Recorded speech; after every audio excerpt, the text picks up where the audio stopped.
जाती है कि इस मस्जिद में अब भी जिन्नातों का साया है, वो यहाँ पर घूमते हैं। मस्जिद में दिन के समय आने की पूरी इजाज़त है, लेकिन इस रात्रि में यहाँ जिन्नात इबादत करते हैं। ऐसा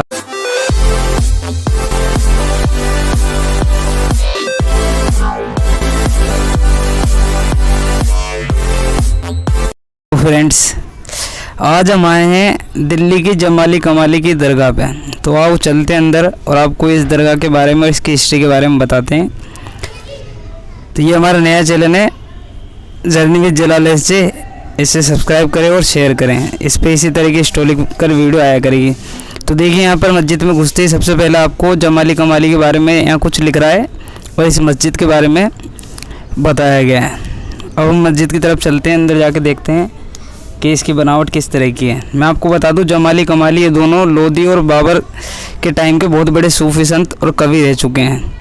आप सामने देख पा रहे हैं ये मस्जिद कितनी बड़ी और कितनी वीरान है। इस मस्जिद के बारे में कई तरह की अवधारणाएं फैला रखी है। अब ये सच है या नहीं, इस बारे में कोई जानकारी नहीं मिलती। तो अब थोड़ी सी बात कर लेते हैं जमाली कमाली की हिस्ट्री के बारे में। इससे पहले हम देखते हैं साइड में रास्ता है, क्या ये दरवाज़ा खुला हुआ है या बंद। यहाँ पर ये गेट बंद है और शायद ऊपर जाने की परमिशन नहीं है, इसलिए मैं आपको यहीं से दिखाने की कोशिश करता हूँ कि अंदर क्या है। ये जो मस्जिद है आसपास काफ़ी घने जंगलों में बनी हुई है और आप देख सकते हैं ये पुराने ज़माने के पत्थर किस तरह के थे। जमाली कमाली दोनों जो है मुग़ल और लोधी वंश के दरबारी रह चुके हैं और एक बहुत बड़े कवि भी रहा करते थे। ऐसा माना जाता है कि इसी मस्जिद में जमाली कमाली बैठ के अल्लाह की इबादत किया करते थे और आज भी इनकी आवाज़ इन मस्जिद में रात के समय गूंजती है। इस वीडियो के लास्ट में मैं आपको जमाली कमाली की कब्र दिखाऊंगा जहां पर जाने की परमिशन नहीं दी जाती। इसके पीछे यही वजह बताई जाती है कि इस मस्जिद में अब भी जिन्नातों का साया है, वो यहाँ पर घूमते हैं। चलो मस्जिद को अंदर की तरफ से देखते हैं कि अंदर से इसकी बनावट किस तरह की है।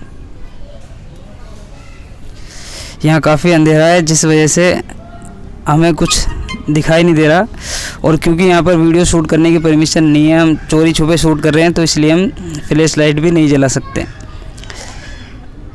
अब इस मस्जिद के उस तरफ चलते हैं। इस मस्जिद का निर्माण मुग़ल सम्राट बाबर द्वारा सन 1528 ईस्वी के आसपास कराया गया था। हज़रत जमाली यहीं रहते थे और अल्लाह की इबादत किया करते थे। 1536 ईस्वी में मौलाना जमाली की मृत्यु के बाद उन्होंने इस मस्जिद के आंगन में ही दफनाया गया है।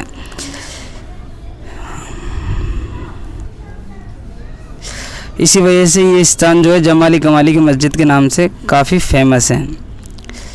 मस्जिद में दिन के समय आने की पूरी इजाज़त है, लेकिन इस रात्रि में यहाँ जिन्नात इबादत करते हैं, ऐसा कहा जाता है। इस वजह से यहाँ रात में आना अलाउ नहीं है। ये देखिए, बाहर से मस्जिद का डिज़ाइन कुछ इस तरह का है और यहाँ इस दूसरे सिरे पर भी एक गेट है। देखते हैं यहाँ से अंदर जाना की परमिशन है या नहीं है।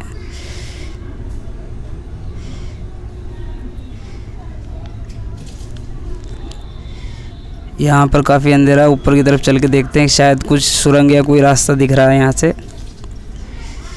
यहाँ के स्थानीय निवासी दावा करते हैं कि रात्रि के समय भी इस मस्जिद से इबादत करने की आवाज़ आती है। ऐसा माना जाता है कि यहाँ पर अब भी जमाली कमाली की रूह आत्माएं यहाँ पर इबादत करती हुई सुनी जाती है। ये बाहर एक कुंड सा बना है, शायद यहाँ पर वो हो सकता है स्नान करने के लिए इसका यूज़ करते हो। ये है मेन वो जगह है जहाँ पर जमाली कमाली को दफनाया गया है। आप सामने देख सकते हैं, जो आपको कक्ष दिख रहा है, यह है जमाली कमाली को दफनाया गया। आसपास छोटी सी और कब्रें भी दी गई है, शायद उसी ज़माने के किसी संतों की हो। लोग ऐसा बोलते हैं कि यहीं से, इसी के अंदर से उनकी इबादत करने की आवाज़ आती है और इसी वजह से इस जगह को थोड़ा भूतिया बताया जाता है और यहाँ पर रात में आने की परमिशन नहीं है। तो देखिए, यह है वो कुंड। अब यहाँ पर काफ़ी गंदा पानी भरा हुआ है। शायद इस कुंड का यूज़ जमाली कमाली या उस टाइम के लोग अपने नहाने के लिए क्या करते हो। ये मस्जिद काफ़ी देखने में काफ़ी शानदार है और आप अगर यहाँ आना चाहो तो आ सकते हैं। जमाली के मोमिन अभी देखिए, उसके आसपास भी मैं आपको दिखाने जा रहा हूँ, क्योंकि व्यूज़ थोड़े से डरावने हैं। अगर यहाँ रात में आए तो देखो यहाँ पर लिख रहा है, यहाँ पर दिवंगत मुग़ल बादशाह मोहम्मद शाह, इन्होंने कुछ यहाँ बगीचा सा बनाया था, एक गार्डन, वो सामने आप देख सकते हैं, अब जो कि खंडर बन चुका है।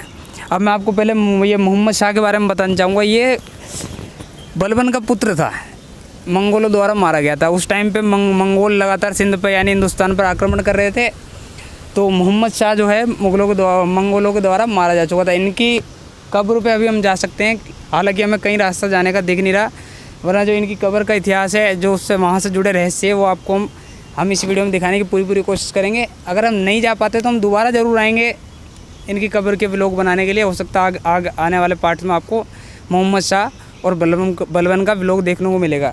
अब देखिए यहाँ पर साथ साथ बहुत पार्क वगैरह भी बना रखे आसपास, यहाँ और भी कई मस्जिद है और काफ़ी अच्छा देखने लायक और फ़ोटो के लिए अच्छी जगह। अगर आप यहाँ घूमने आ सकते हैं तो ज़रूर आइए, ये मेहरौली में स्थित है।